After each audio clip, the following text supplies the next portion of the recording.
Bismillahirrahmanirrahim. InsyaAllah kita buka dengan umul kitab Al-Fatihah. Alhamdulillahirrabbilalamin. Ar-Rahmanirrahim. Maliki yaumiddin. Iyyaka na'budu wa iyyaka nasta'in. Ihdinas siratal mustaqim. Siratal ladzina an'amta 'alaihim ghairil maghdubi 'alaihim waladdallin. Amin. Innal hamdalillah wa nasta'inuhu wa nastaghfiruh wa na'udzu billahi min shururi anfusina wa min sayyiati a'malina man yahdihillahu fala mudilla lahu wa man yudlil fala hadiya lahu.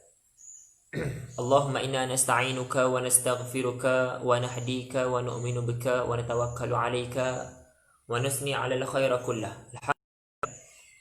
InsyaAllah kaedah untuk hari ini, pertama Ustaz akan recap semula yang semalam sedikit saja supaya kita nampak perkaitan untuk nak masuk pada siri yang ketiga pada hari ini. InsyaAllah semalam kita telah melihat satu siri di dalam sirah Nubuwah, peristiwa tentang keturunan bangsa dan hubungan Rasulullah SAW sebenarnya main peranan. Sebab itulah benda-benda kalau di tanah Arab mereka melihat dari sudut bangsa. Sebab bangsa ni kekuatan yang akhirnya mereka akan jaga bangsa masing-masing. Sebab itulah di tanah Arab dan juga di Arab Jahiliyah, mana-mana kitab sirah dia akan cerita tentang As-Sabiyah. Sebab itu bila Rasulullah SAW datang ke Madinah ketika peristiwa hijrah, tiada orang argue. Sebab apa? Sebab Rasulullah memang ada As-Sabiyah dia di Madinah, ada bangsa dia. Namun Rasulullah SAW tak pernah pun membawa isu bangsa untuk nak berdakwah. Menariknya, Rasulullah ada alat, iaitu apa? Rasulullah ini menggunakan alat dia yang dia ada nasab keturunan dengan orang sebelumnya, iaitu ayahnya Abdullah. Kalau kita boleh ulang kaji, lima bin, boleh tak kita ingat? Muhammad bin Abdullah bin Abdul Muttalib bin Hashim bin Abdul Manaf. So sebenarnya keturunan membantu untuk nak membina sensitivity ataupun sense orang. Sebab itulah dia menggunakan alat sahaja. Dia bukan objektif membawa bangsa, tidak. Baik, insya-Allah pada hari ini kita akan tengok pula bagaimana Rasulullah SAW punya kelahiran ataupun background ketika muda, membantu kepada orang-orang boleh melihat dia hebat. Sehingga kita boleh mendatangkan beberapa contoh. Contoh, kalau kita bertanya orang yang hebat dekat dunia ni, tokoh-tokoh yang pernah lahir, contohnya seperti William Shakespeare. Hebat, sastera, terkenal dengan tulisan dia. Tapi beliau tidak boleh menjadi kuduah dan uswah. Sebab apa? Dia hanya hebat dari sudut tulisan je. Power dia tulisan je. Dia tidak syumul, dia tidak melambangkan kehidupan. Itu hebat. Dia hanya tulisan sahaja yang hebat. Jadi tiada tokoh yang boleh menandingi Rasulullah. Ting-ting. Kemudian Napoleon, orang kata Napoleon, Hitler, orang yang hebat, boleh mengurus tentera. Tapi dia power dari sudut ketenteraan saja. Kalau kita tengok latar belakang pendidikannya, tak okey. Ataupun kalau kita tanya berkenaan dengan akhlak dia, tak okey, dia bunuh orang. Ataupun tentang kekeluargaan dia, tak okey juga. Hitler ada sejarah hitam dengan ayah dia. Jadi background dia ten-ten. Orang akan argue, ruang-ruang untuk nak mencari kelemahan ni sentiasa ada. Nanti di hujung nanti saya akan tunjukkan inilah hebatnya Rasulullah SAW. Orang nak menyerang dari sudut latar belakang dia tak boleh. Sebab tu latar belakang penting dalam pensejarahan. Seterusnya orang nampak Muhammad Gandhi lah. Mahatma Gandhi kan. Gandhi di India. Sebenarnya dia hanyalah boneka saja. Tapi okeylah. Orang kata dia power politik. Ataupun Mahathir Muhammad, power politik seni dia. Tapi politik je lah. Dia tidak. Dia bukan orang yang memang power dari sudut menyelesaikan masalah pendidikan, menyelesaikan masalah sosial. Sampai sekarang kebejatan makin tinggi. Masih tinggi. Tapi dia hanya baik dari satu sudut. Kemudian orang kata Steve Jobs, power. Okeylah, Steve Jobs dari sudut teknologi, handphone, itu je lah. Nak cerita tentang politik, ekonomi, kemasyarakatan, tak boleh. Siapa lagi? Okey, boxing lah, sukan. Muhammad Ali, antara tokoh Islam kan. Tapi sekadar boxing je lah. Dia tak boleh nak cerita tentang hal peperangan, ekonomi. Siapa pemain bola tu? Asnan Salah. Salah. Tapi dia dari sudut sukan sahaja. Maknanya tokoh-tokoh yang ada di hadapan kita ni, mereka ni serba kekurangan, hanya pakar dalam satu sudut sahaja. Baik, maka kita lihat Rasulullah SAW. Di manakah Rasulullah terkehadapan? Rasulullah pakar strategi, terbukti dalam semua peperangan. Rasulullah adalah tokoh dalam kekeluargaan, terbukti Aisyah pernah menyebut Rasulullah bangun malam. Kemudian Anas bin Malik yang pernah duduk sekali, aku tidak pernah mendengar Rasulullah berkata ataupun tinggi suara. Yang sebenarnya duduk bersama dengan dia juga adalah Zaid bin Harithah. Zaid bin Harithah ni pernah ayah ni datang, Harithah datang untuk nak mengambil dia. Tapi akhirnya Rasulullah kata, pilihlah mana satu yang kau nak. Zaid bin Harithah duduk lama, tapi akhirnya dia kata, aku nak bersama dengan Muhammad bin Abdullah. Nak ceritanya Rasulullah adalah tokoh dalam kekeluargaan. Rasulullah juga seorang yang pakar dalam sudut sukan, boxing, menang lawan dengan Gusti. Jadi bila melihat Rasulullah semua sudut adalah contoh.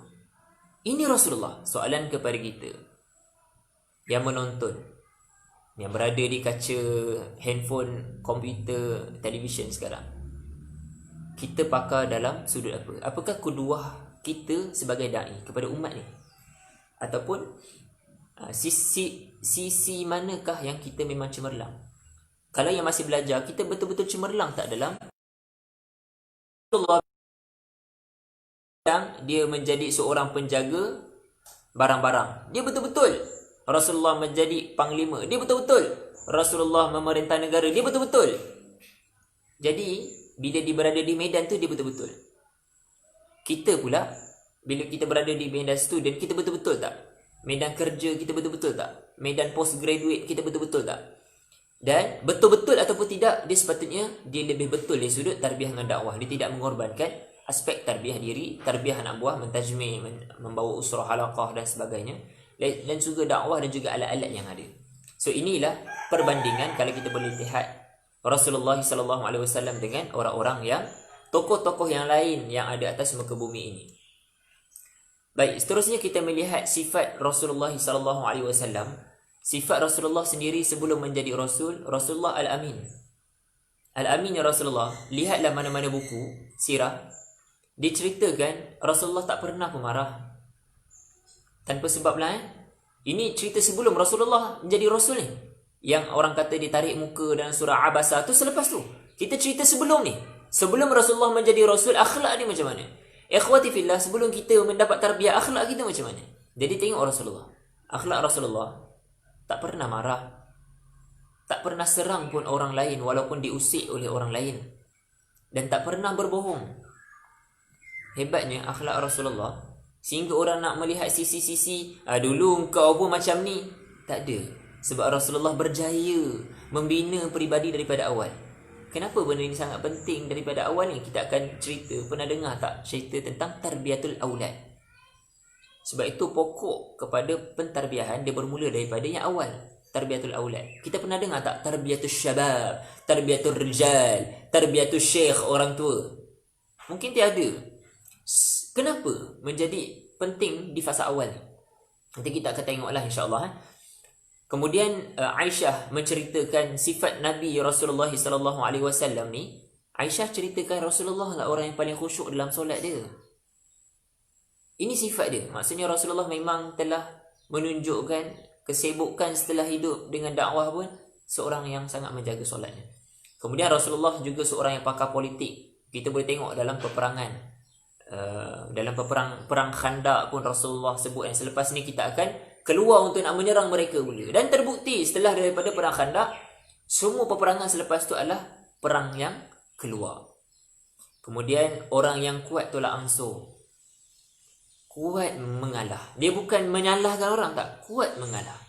Sifat Rasulullah. Ingat lagi tak ketika peristiwa tawanan, tawan menawan, Rasulullah kata tak apalah, ambillah pulang.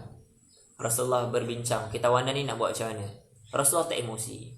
Kemudian ketika Fathul Mekah, Rasulullah ketika mana orang-orang lari dan takut menyurut dalam rumah, risau nak berjumpa, Rasulullah kata, pergilah kalian bebas. Ini tolak ansur yang sangat hebat. Akhlak, sifat Rasulullah SAW ketika itu menjadi kuduah dan uswah. Nak cerita related dengan siri yang kedua semalam kita cerita tentang uswah ni macam mana. Rasulullah sepanjang hayat dia menjadi kuduah dan uswah. Dan Rasulullah SAW juga mendapat satu pengiktirafan oleh musuh-musuh juga, melihat Rasulullah ni orang yang hebat. Antaranya siapa? Kalau kita boleh lihat, Rasulullah SAW pernah seorang orang daripada Rom, Hercules. Hercules ketika itu bertanya dengan Abu Sufyan. Ni musuh ni. Ketika mana Abu Sufyan yang memang ketika itu belum Islam, dan dia minta bantuan daripada semua orang nak menyerang Rasulullah SAW, ditakdirkan bertemu dengan Hercules. Dan Hercules bertanya kepada Abu Sufyan,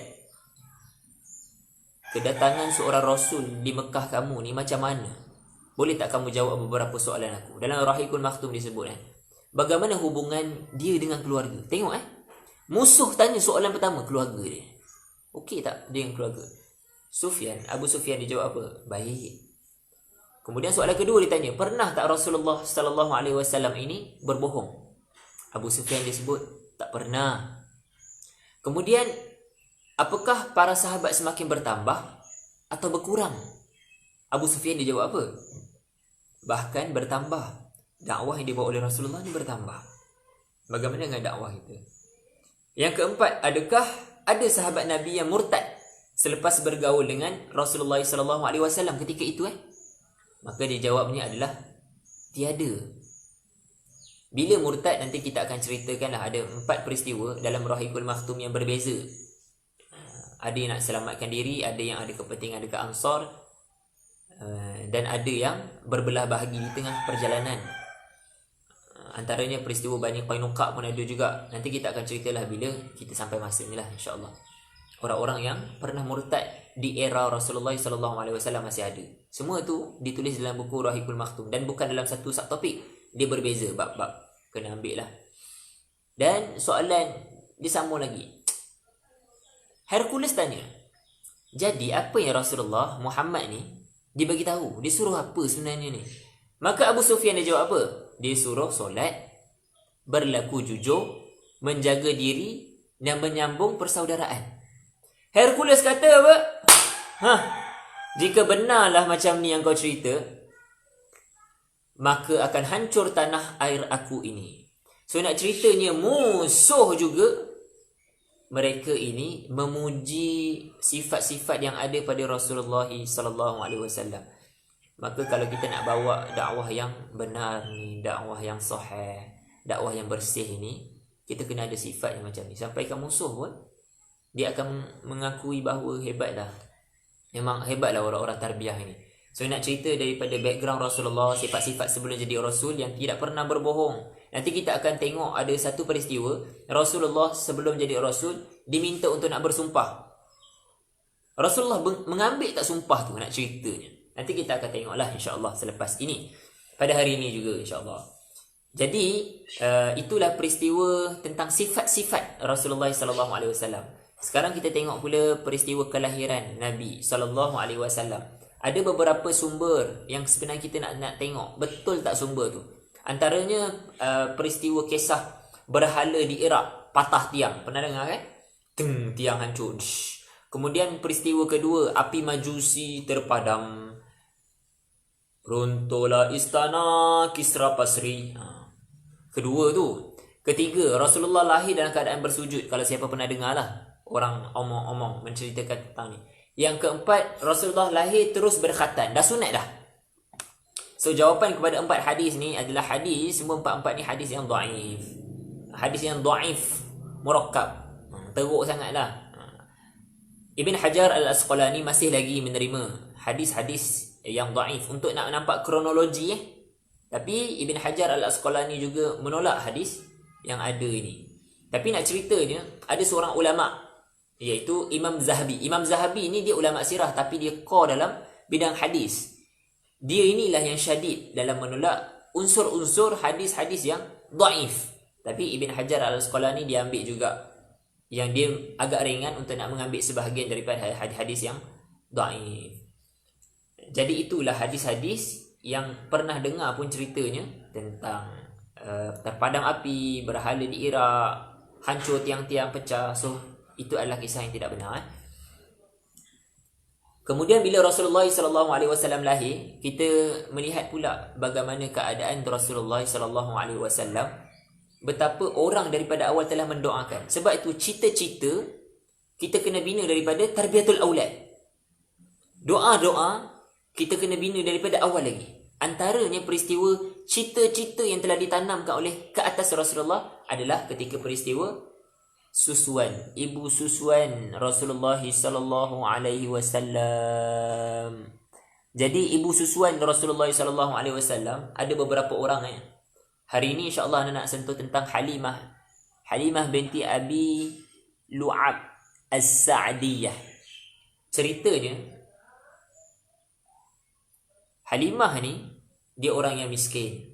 Dia datang daripada keadaan di luar, nak masuk ke Mekah untuk nak cari perniagaan.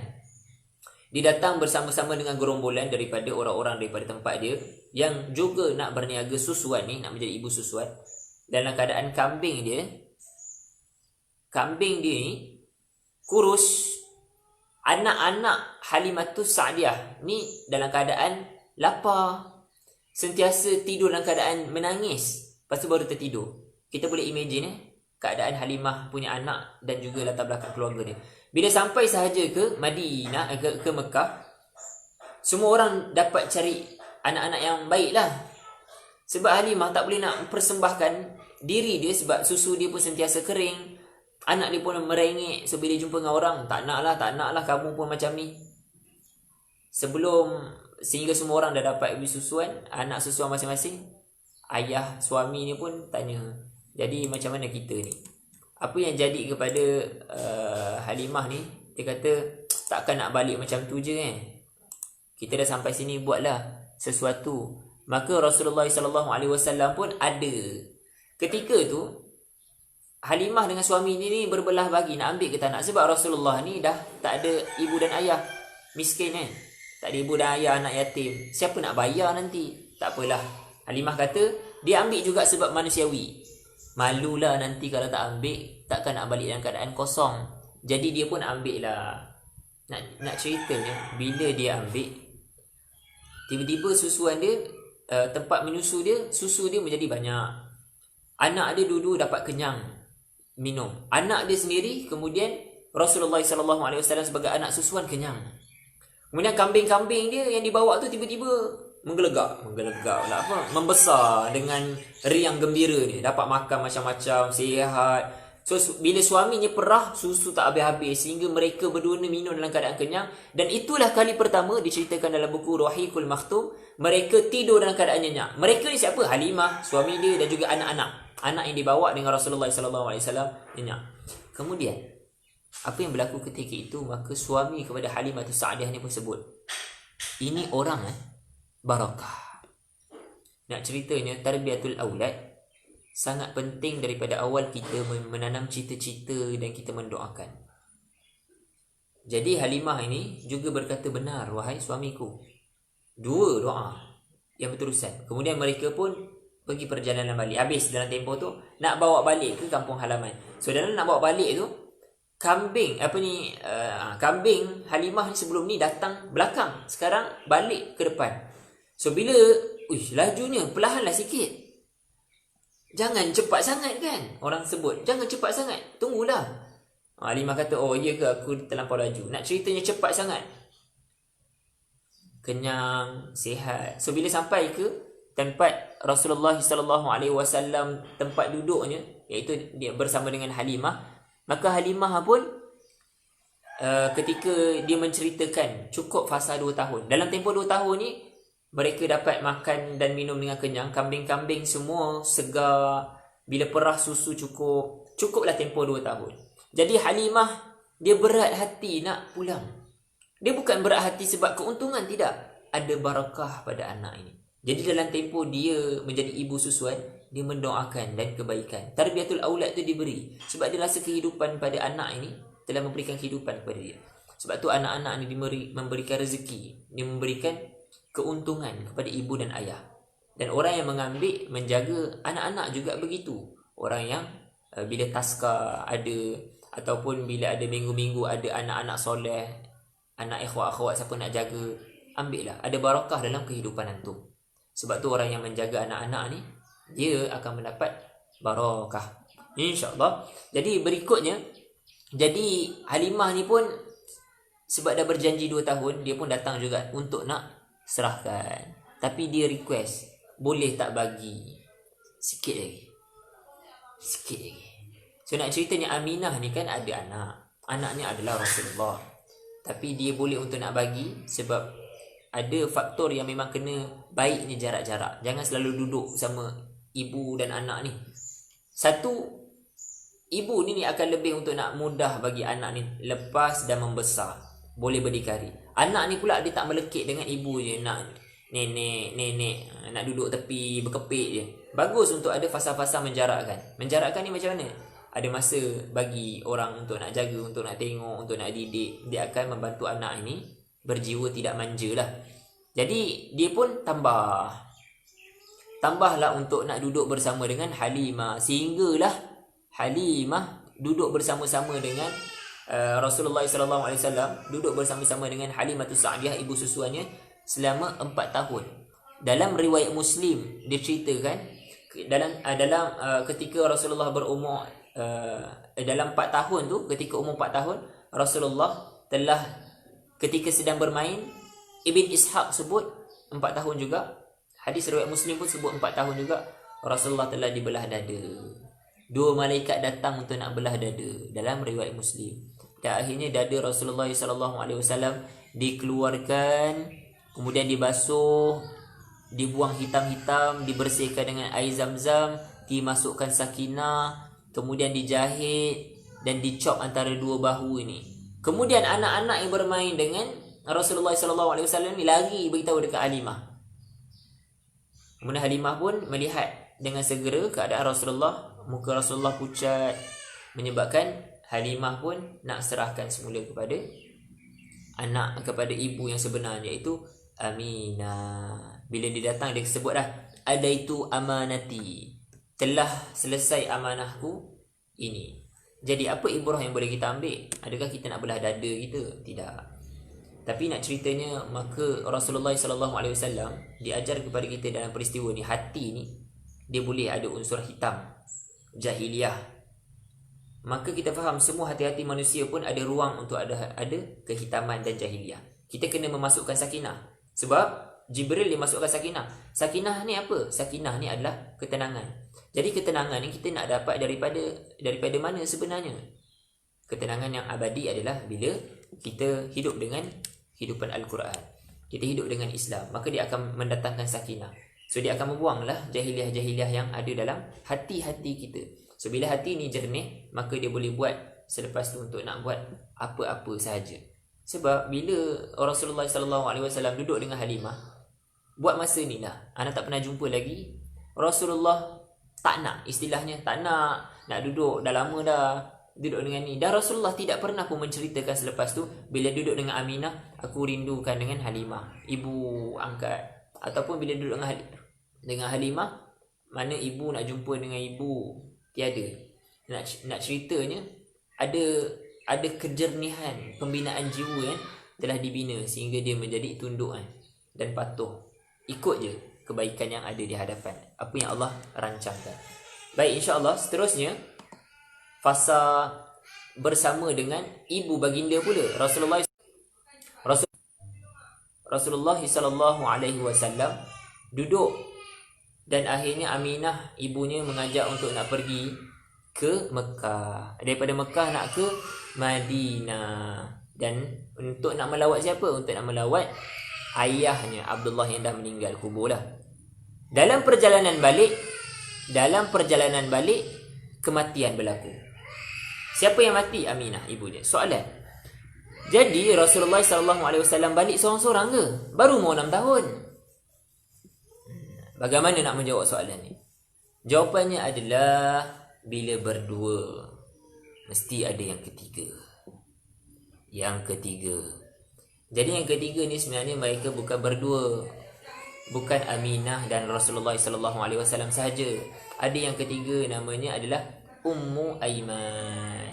Siapa Ummu Aiman ni pula kan? Jadi bolehlah buat satu pembacaan tambahan lah kan. Ummu Aiman ni disambung oleh bapa saudara Nabi. Okey, bila dah sampai ke Mekah, disambung oleh bapa saudara Nabi iaitu Abdul Muttalib. Abdul Muttalib ni dia ada kerusi. Kerusi dia ni pantang untuk nak orang lain duduk, melainkan dia saja yang boleh duduk. Tetapi bila Rasulullah sallallahu alaihi wasallam datang, dia kata tepi, bagikan kepada anak ni. Nak ceritanya tarbiyatul aulad. Sekali lagi, orang melihat Rasulullah ni orang yang sentiasa orang doakan dia, muliakan. Bukan istilahnya memberikan yang terbaik kepada didikan anak-anak yang ada ni. Jadi anak-anak ni dia akan membesar. Dia bukan nak memanjakan, tidak. Tapi dia akan mengajar bahawa ada anak ni belum faham, maka kena bagi ruang-ruang tu. Nabi bukan manja kalau ikutkan. Sebab Rasulullah SAW dari kecil lagi seorang-seorang meninggal dalam hidup dia. Ayahnya meninggal, kemudian ibunya, kemudian atuknya Abu Talib pula meninggal. Sehingga Abu Talib yang jaga. Sebab apa? Sebab Rasulullah telah kehilangan bapa saudaranya Abdul Muttalib pula. Rasulullah SAW menariknya Abu Talib. Tadi kita cerita Abdul Muttalib bagi tempat. Abu Talib pula dia akan buat apa tahu? Dia akan pastikan Rasulullah tidur. Dalam buku diceritakan bila Rasulullah tidur, barulah Abu Talib tidur. Memberikan masa yang kerja, duduk dengan anak, main dengan anak, tidur, bagi anak tidur. So tarbiyatul aulad. Sebab itu bila kita tengok sebenarnya kenapakah di awal kehidupan Rasulullah tu penting, selain daripada kita nak tengok sifat-sifat dia, Allah jaga dia, kita kena buat satu research lagi, iaitu itu sebenarnya tarbiyatul aulad yang sedang ditanam, supaya orang-orang yang kemudian ni belajar, kita kena buat tarbiyatul aulad begini tarbiyatul aulad, sehingga Rasulullah SAW lahir menjadi orang yang kahwin sangat baik bila berkahwin. Bila hidup dengan masyarakat, dia baik bila hidup dengan masyarakat. Bila menjadi Rasul, dia sangat baik menjadi Rasul. Bermula dengan tarbiyatul aulad yang telah ditunjukkan oleh Aminah, iaitu ibunya yang buatlah apa-apa kepada anakku Halimah. Kemudian Halimah dengan suami dia kata anak ini ada barakah, mendoakan, memberikan cita-cita yang besar kepada anak ini. Kemudian bila balik semula kepada Abdul Muttalib kata apa? Jangan bagi beliau tempat untuk nak duduk dan main. Kemudian Abu Talib pula atuknya sambung. Teman, bila balik kerja teman, tidur sama-sama sampailah anak ini tertidur. Maka tarbiyatul aulad yang ditunjukkan dalam sirah kepada kita, kita kena ambil benda ni. Ambil. InsyaAllah. Itulah untuk hari ini. Untuk siri yang ketiga ni, supaya kita nampak sebenarnya sisi hidup Rasulullah, ada tarbiyatul aulad yang sedang dibina ke atas Rasulullah, yang menyebabkan Rasulullah SAW jadi seorang yang hebat pada kurunnya, pada zamannya, dan diingat oleh sepanjang zaman. Wallahu a'lam bisawab. InsyaAllah pada hari esok siri yang keempat kita akan tengok sebenarnya orang luar juga mendoakan dia. Siapa orang luar ni? Orang luar tadi adalah orang yang ada keturunan dengan Rasulullah. Jadi sebenarnya faktor-faktor luaran seperti guru-guru, masyarakat, imam, Bilal, Noja, kawan-kawan ada peranan yang kita akan tengok pada hari esok. Siapa yang mendoakan Rasulullah daripada kecil dan menanam cita-cita kepada Rasulullah agar menjadi ulama. Assalamualaikum warahmatullahi wabarakatuh.